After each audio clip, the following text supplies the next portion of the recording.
गरुड़ पुराण तीसरा अध्याय। 13 दिन की विचलित यात्रा पूरी करने के बाद आत्मा अब यमलोक की ओर बढ़ती है और वहां उसका पहला सामना होता है चित्रगुप्त से।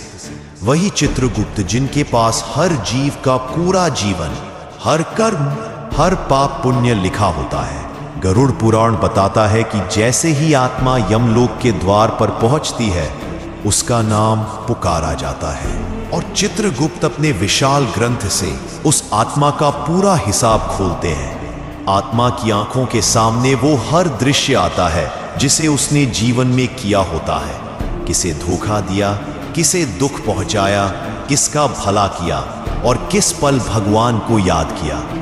कोई भी बात छुपती नहीं, न मन की न कर्म की। चित्रगुप्त का लेखा जोखा इतना गहरा होता है कि आत्मा खुद अपनी सजा या इनाम समझ जाती है।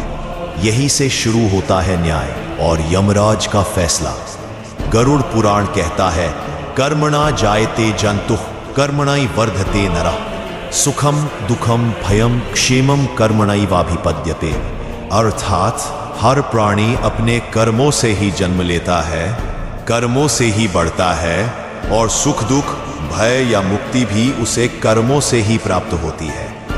यमराज कठोर नहीं होते, वो न्याय के प्रतीक होते हैं। उनके निर्णय में केवल एक ही बात देखी जाती है, क्या इस आत्मा ने अपने जीवन में अपने कर्मों को समझा।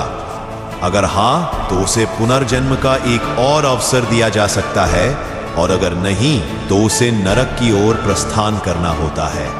यही वो पल होता है जहां आत्मा को अपने जीवन के हर क्षण की कीमत समझ आती है।